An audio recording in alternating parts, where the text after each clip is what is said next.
Hello and welcome to the second part of your lessons in Marketing 520 Services Marketing. So this second chapter is mainly, well, totally really about consumer behaviour. So hopefully you will have done this at undergraduate level or have come across it before. But it's not too difficult.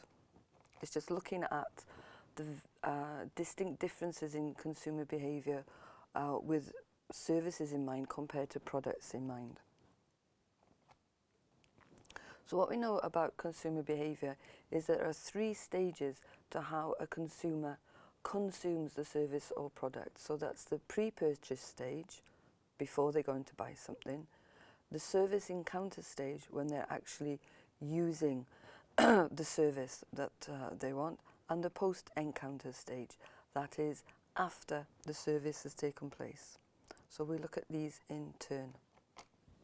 So the pre-purchase stage. So I think it's quite easy for you to understand that before somebody buys into a service, they want as much information as possible about it. So for instance, this distance learning education is a service, and before you bought into it, you probably researched online other online degree programs.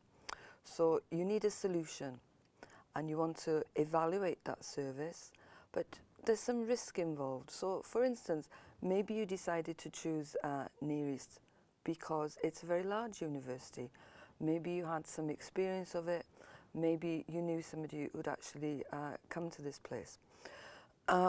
It might be that you looked at alternatives abroad, and maybe you thought, oh, the American universities, I'm not sure that they're real, because there's a lot of scam universities online. Or maybe you looked at the British Australian options and decided they're far, far too expensive.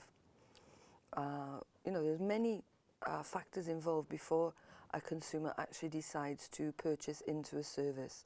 So how can you reduce that risk? How can we understand what customers' expectations are? And how can we actually help them towards that decision to actually purchase from us? Okay, so that's the things that consumers think about before they actually choose the service. So this service is usually because of some need. So your clothes are dirty, they can't be washed, you need a dry cleaning service. Or your MOT is due on the car, you need to find a garage to actually look at the car for you and give you an MOT certificate. Or if you're in Cyprus, for the police to actually look at the car to give you a certificate. Many different things in daily life, the barbers, the hairdressers, the bus service or taxi service. Buying petrol is a service. One of the things I very much like about Cyprus is the fact that I still sit in the car and somebody comes to serve me petrol, as opposed to the British model that's changed, where you have to get out yourself and actually put the petrol in yourself. It's a tiny thing, and yet to me as a customer it means a lot. So triggers of needs. Some of these things are unconscious, things that are in our brain and our unconscious mind that we actually realise that we want something. It could be something physical like hunger or thirst, or something to do with the weather, or need for shelter. Or it could be external service sources, such as we've seen an advert and it's triggered us into wanting something. Like you're travelling by bus, you see an advert for chocolate, and when you get off the bus you actually decide that you want some chocolate. So consumers are motivated in some way to actually find some way to satisfy that need that they've got, however it came around. So how do we do that? Like obviously lots of companies use information and adverts and advertorials so that customers know lots of information about them. But the customer will then try to evaluate the information that they've got. They may spend a long time doing that. They may research for a long time before they decide to buy into a service. So for instance, something like a distance learning master's course, you might want to spend a long time looking at different universities, asking different students what they think, asking employers which one they think would actually work for them.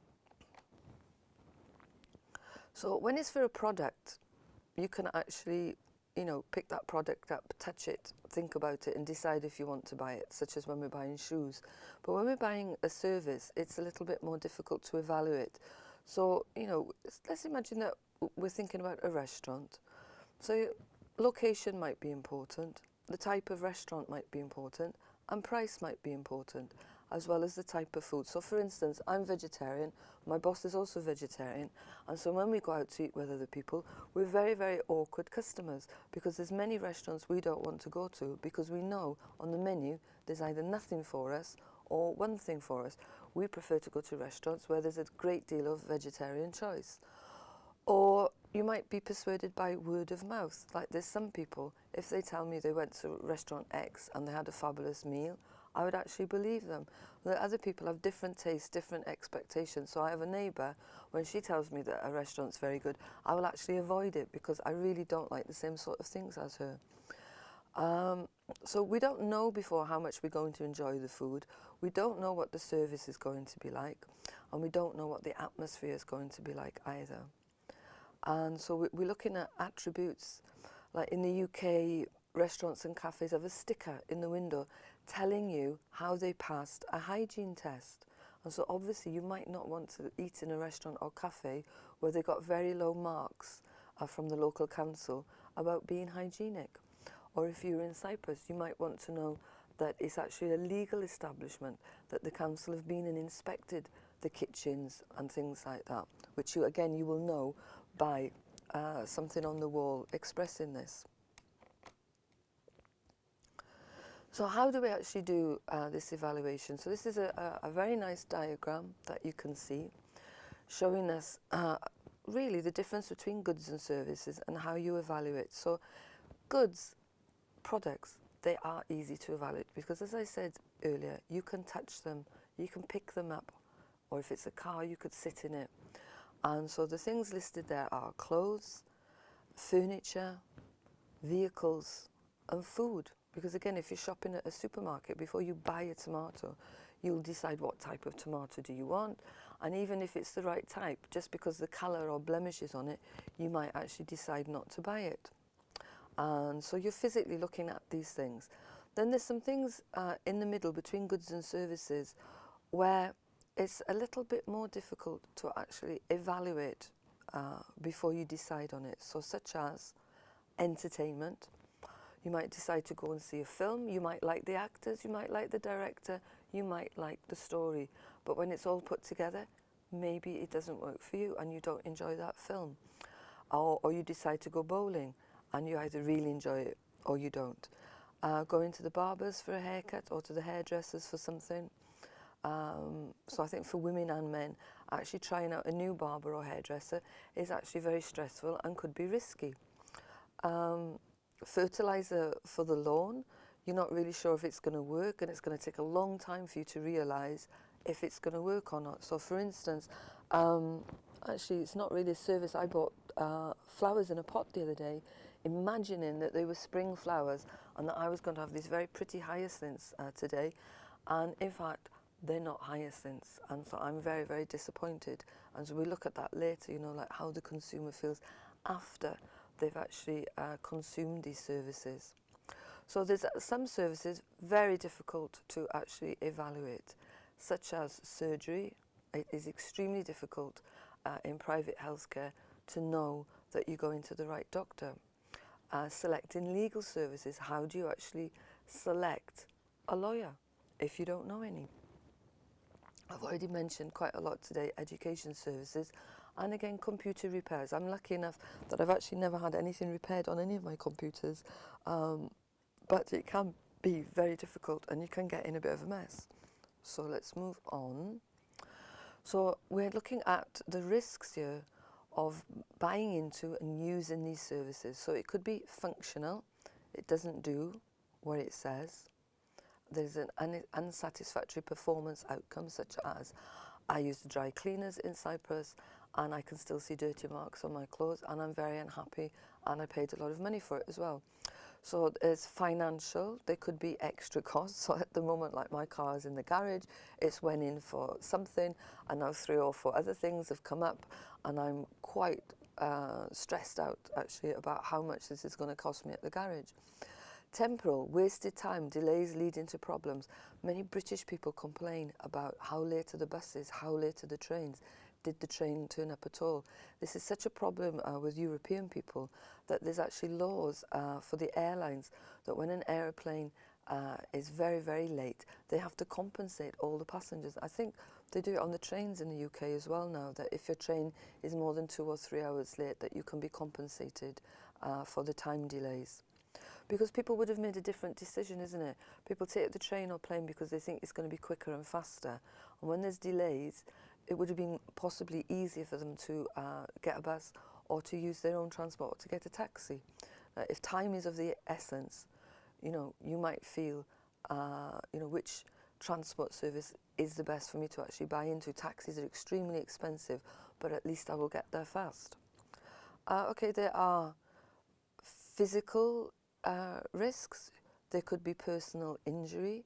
I don't know if you know anything about the UK, but it's a very different place to the place that I grew up in. For instance, we went to school when it was snowing.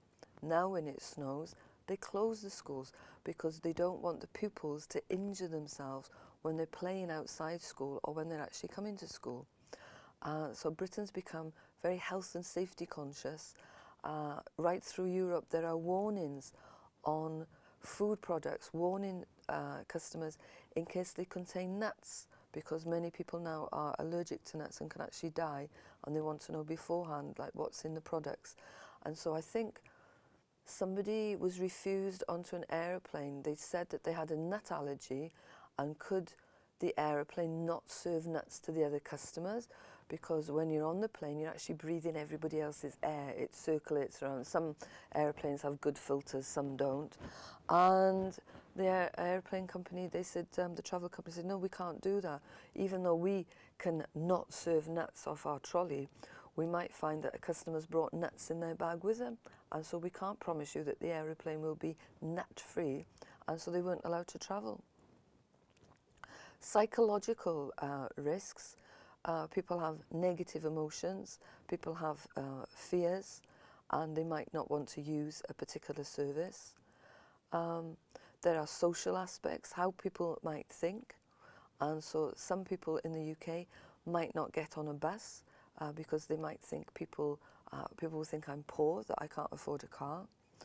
And there are sensory risks as well. Like you might buy into a service and decide you don't like it because of an impact on your 5 senses. I can't really think of a good example. There possibly the dry cleaners, that you don't like the smell of it, that it's a very chemical smell that you don't want on your clothes, so you don't want to buy in to that service. So moving on. So how, as consumers, do we handle that risk? By and large, we actually seek information, and because of the internet, we can actually look for a huge amount of information, as well as the information that the companies put out themselves. There are many community boards, discussion boards, forums, whatever you want to call them, online, where people discuss what happened to them at a certain hotel or at a dry cleaners or at a hairdresser, and then you can read those stories and think about whether they're positive or negative and whether you still want to buy into that service. So yes, you would look at the service offerings and search for independent reviews. So for instance, for restaurants, there's TripAdvisor. People look up a hotel or a restaurant and people leave comments. There is, of course, some risk involved with this, because people tend to only leave comments that are very positive or very negative. If you go to a restaurant and it's like middle of the road, mediocre, you tend not to say anything about it at all. If a restaurant's really good, you had a fantastic time, you can't wait to write up the review to say how great it is. And some people, very negative people, they don't like something, and so they enjoy writing a bad review. You might want to stick with a firm that's got a good reputation, that it's been established for a long time. It's a risk to actually take yourself to a new company because you don't know what's going to happen. You're looking for guarantees and warranties. So this has only come about recently in North Cyprus. Before that, it was very risky to buy goods and services because things were not guaranteed. You might want to visit somewhere before you decide to actually do something. So for example, with surgery, people actually go and meet and chat to the doctor and listen to what the doctor has to say before they decide to go ahead with some surgery. And some industries, their employees are very knowledgeable. So if it was a computer breakdown or a car breakdown, you take the car to the garage, or you take your computer to a workshop, and they will explain to you what they're going to do before you give them permission to do it, of course. So one of the ways that companies respond to consumer demands for information is they have different strategies. So in the middle of the top line there, we can see advertise, because people like to see what is happening with the service. You know, so maybe a car rental service can show you the type of cars and how courteous the staff are. Or hotel or a tourist area can show you how beautiful it is, what the rooms at the hotel look like. On the left, sometimes you could actually get a free trial. This is pretty unusual though. Also on the top line is a lot of people display credentials. That means if you went to a doctor, they would display their many certificates that they've attained and training that they've attained, and dentists do this as well, of course. On the middle line, we can see evidence, offering guarantees, encourage to visit. So again, if it was a cleaning service, they might want to come to your home or office to show you how good their cleaning skills were. And also at the bottom there, we see giving customers access to understand where their order is. And I think this is very, very useful. We do it with products. We track where the product is in the supply chain, and so why not do the same with services as well? So what are customers' expectations? And to some extent we can understand these because we're human beings. We are also customers for many things, and so we understand what people want. But we can't get into the minds of everybody. Some people are easygoing. Some people are very particular about the type of service that you might actually give it to them. And so you have to think very carefully about these things. And so expectations, what people expect from you, can vary from person to person, from region to region, and can also vary in what is given out from one business to another. So as a customer, we need to know that is the good service that we actually expect. And if it's not, then we would change to a different company. And again, expectations change over time. Sometimes in your life you're very busy and things done quickly is very important. And then in other times of your life, things being done correctly is more important, even if you have to wait for things. And so even within individual people, their expectations can change from week to week even. Such as waiting for a coffee. Sometimes you're in a rush for a bus or a train or a meeting, you need the coffee very quickly, and other times you just want to relax, and that's quite a good example. So what influences this customer expectation of service? Their own personal needs, what they think is possible. So again, when people come from different regions, they have different expectations.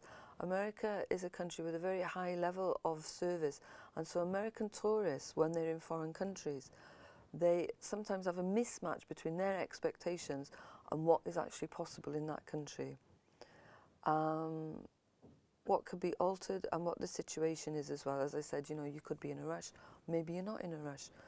So for example, you might be in the airport rushing for a plane and you don't have time to look at any of the services or products that are on offer. And another time you might have 8-10 hours waiting for a connecting plane, and so you've got plenty time to actually try out different services and products that are at the airport. So what is the desired service? What is the zone of tolerance? What does that mean? How tolerant are you? If you went to a restaurant and you ordered a meal, how long would you wait for the meal? Or actually, before that, in the scenario, you've gone and sat down in the restaurant, how long would you wait to be served? I think I'm actually quite tolerant, and you know, I would look around, see how many people are on the waiting service, see how many people they're actually seeing to before making a decision. But many British and American people are very intolerant. They have no capacity to wait for anything. And sometimes within a few minutes of sitting down in a restaurant, they might get up and leave because they haven't been served. So is there an adequate service? Some of this is done by word of mouth, some of it is done by past experience, some of it is by what people promise you, some of the things possibly mistakenly or not you decide in your own head should happen, and some of the things are very explicit, very open what would actually happen, and then that is the service. So all these things feed in to whether you as a customer think that this is an adequate service or not. So what is the desired service level, what's adequate, what is predicted, and what is the zone of tolerance, right? They're all the things that are involved in the consumer expectations. Then we move to the actual decision, the purchase. Why do they decide to go to that hairdresser? Why do they decide to use the train and not the bus? And it's because they've exhausted looking at the information, or they just haven't got time to look at any more information, and they have to make a decision. And this can be a simple job if the risks are very low and the alternatives are very clear. But if it's risky, or if there's a lot of alternatives, or if there's both, then it can take a long time to make that decision. And so there could be trade-offs, such as, this barber's very cheap, I might not get a good haircut. Or this garage is very cheap, they might not do the job properly. And so then after making the decision, you actually go and buy the service. So this stage is called the service encounter. It's the whole stage of while you are actually being serviced. And we're going to look at, some of this is very high contact, like a barber or hairdresser. Some of this is very low contact, like using a bank online. And we're going to look very quickly at the servuction system. And I quite like this idea of theatre as a metaphor, that you actually would have a scenario, what you expect to happen when somebody is actually buying into your service, and looking at role and script theory. So the service encounter could be very short, like a phone call, could be over a number of days, like a visit to a hospital, or a car hire for a month or whatever. And there's different models in academic work about this, such as moments of truth, when we look at managing the actual points in time where customers get in to close contact with us, a high and low contact model, the servuction model, and this theatre or staging the service. So I think that we actually looked at a similar diagram to this in chapter 1, and so what it's showing you is that in some services we have very high contact with the customer. So the very highest one there, look, is nursing home. So we've put a sick or elderly person in a nursing home because we can't look after them ourselves. And so because they are being looked after by nurses and doctors and cleaners and different things, that's a very, very high contact, but you're paying for that service. A haircut in a barber or hairdresser is obviously, again, a very high contact. Airline travel is also within this group because you're sat on the aeroplane for a number of hours taking in that service. And a good restaurant is put as high contact because they will come to serve you at the table, they will bring the food to the table, they will clear up, they will take your orders. Whereas a fast food restaurant, look, is put lower down. Can you see? Because at a fast food restaurant, it's self-service, as it were, and you're only dealing with the employees while you're actually at the counter. In the middle area, we've got the things like dry cleaning. You drop the clothes off, you pick them up. The movie theatre, because you pay for your seat in the movie theatre, and you might buy popcorn or a drink on your way in, but when you're actually in the theatre, you don't really have any contact with the staff. Car repair, you drop the car off, you pick it back up. And then in the last section, the things that are mostly done on the internet, we've got very, very low amounts of contact, such as cable TV, insurance, and anything that we do over the internet. So there you can understand, I think, quite easily the difference between high contact services, such as barbers, hotels, restaurants, and low contact, where we're not actually seeing the employees. There are employees, such as Amazon, but we don't actually see them. Then, this is a diagram of the Langard and Elger servuction system. So you can see customer A is inside the service delivery system. Something is delivered to them like a film, but they don't actually see the technical operations. For them to see that film, Hollywood actually have to make a film, which is a multi-billion-dollar business, but we don't see any of that making of the film. We just sit in the cinema and watch it. So invisible backstage. A restaurant is similar, isn't it? We sit at the table and we eat the meal. We have no idea who is actually making that meal, how many people are in the kitchen, who's washing up, where the plates were bought. You know, we don't care. We just want to have a nice meal in a restaurant. So the technical part is done somewhere else. And then we just meet a few of the employees to actually get that service. So moving on to the theatre metaphor, where we can understand that there's a script, as it were, such as you want something dry cleaned. You go in to the dry cleaners. So you open the door, you go in, somebody will greet you. Hello, how are you? You then say, hello, and then they say, can I help you? And then you say, I would like these clothes cleaned. And they say, okay, let's look at them. So they will look at the stains on your clothes, decide the core of action. Then they will explain to you what they're going to do. Would you like me to do that? And then you say, yes, please. And then they say, is there a time limit?